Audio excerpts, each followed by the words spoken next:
So Pantaleon, this is your new book that is being worked out and is almost there. It's already ready on sale. Can you tell us a bit about it, please? Uh, this book is this book. Yeah. Goa Remembered is actually an accident. An accident? Accident. In what sense? I know accidents. My main book was the book. I'm working on a book on Goan culture. Yeah.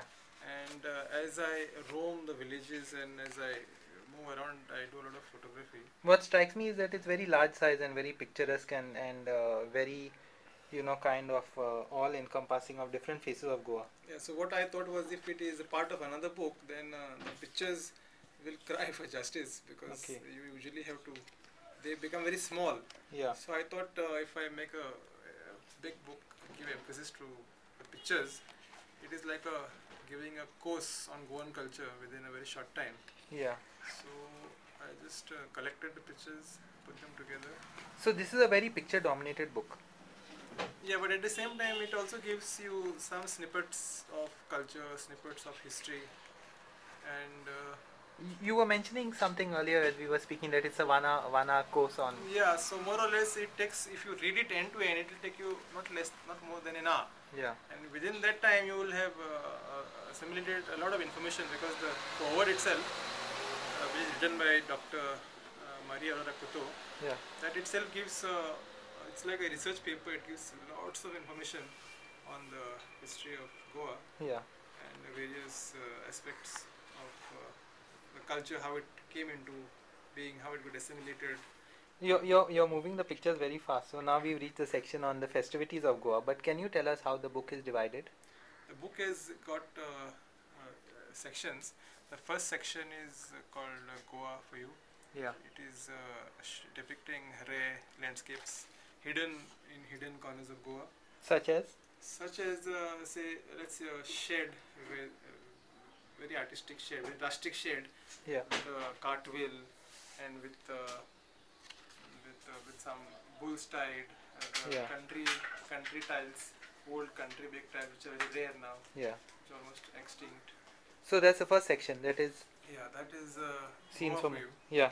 Second section is religious fervor, where again different some rare churches with a little bit of history, their significance, temples with their significance, some rare paintings or rare statues are depicted. I think your dialogue is very well tying up with the pictures you're showing. Yeah. Because we are precisely on that section.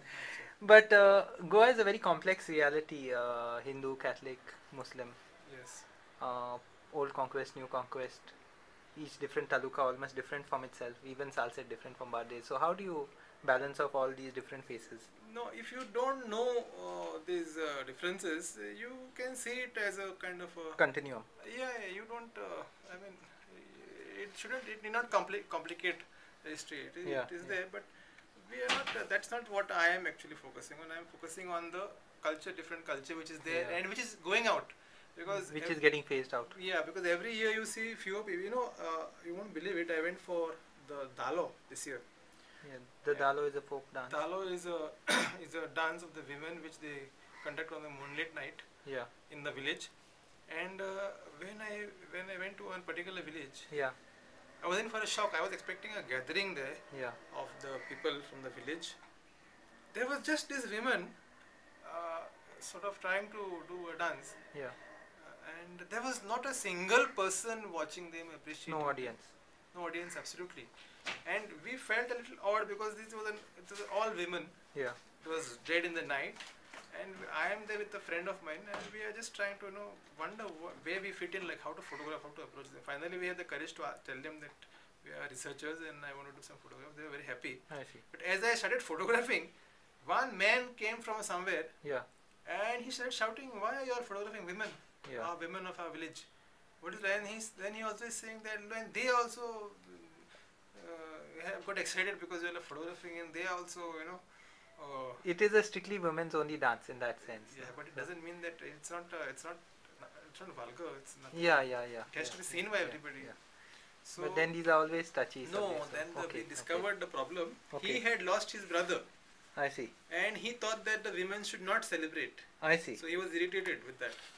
And he thought, and he started shouting. He was probably still in his sorrow or whatever. I see. And then the women told us, it's okay, don't worry, and all that. Okay, And so this, sorry to interrupt, this is a very kind of old.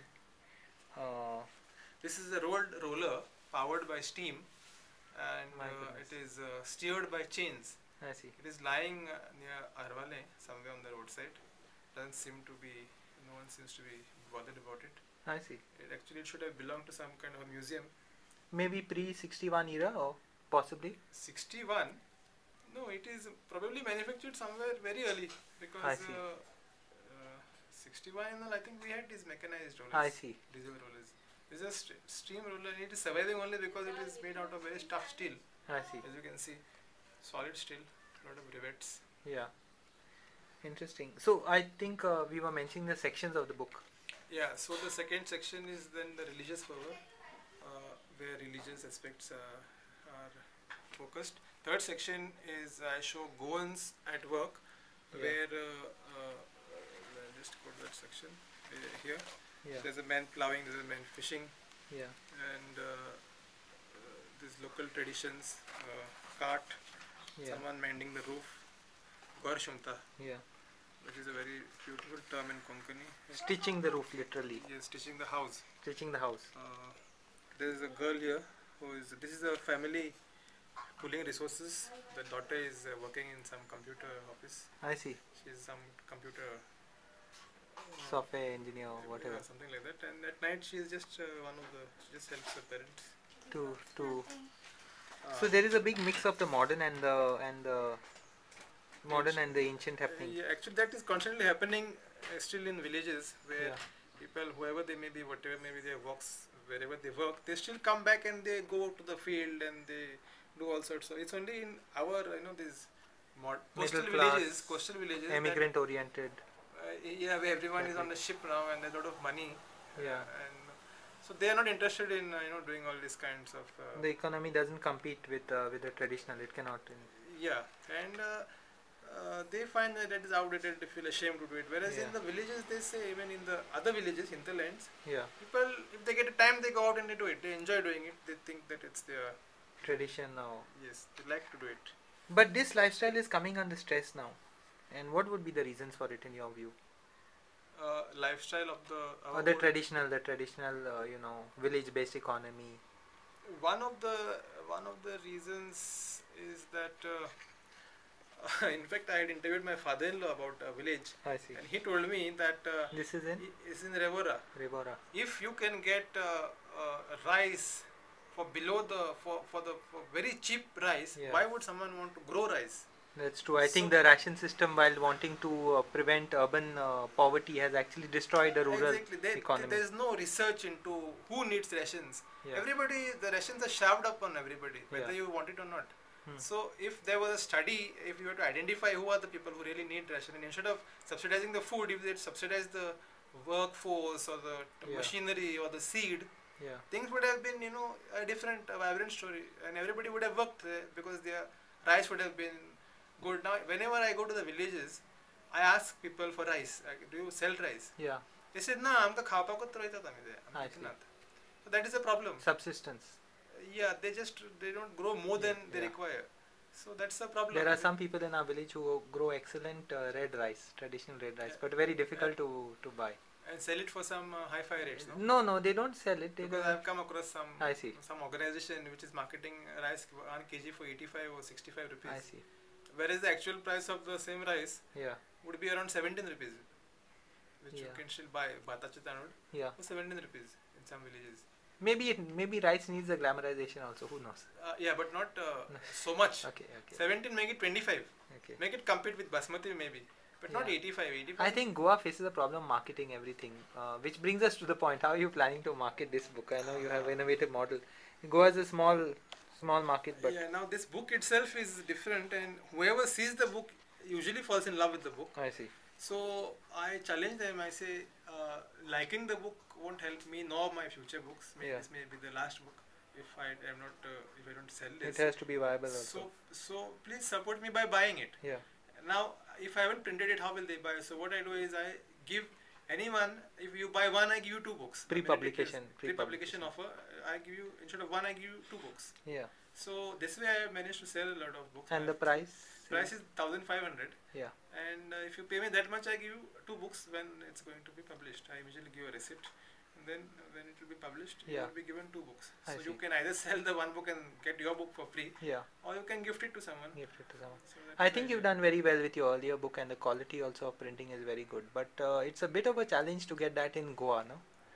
To get what the To quality. get quality in Goa. No, what the basic problem with printing is these machines which print well are costing in crores. Yeah. And for them to be financially viable, the Yeah. machine is to run on shifts.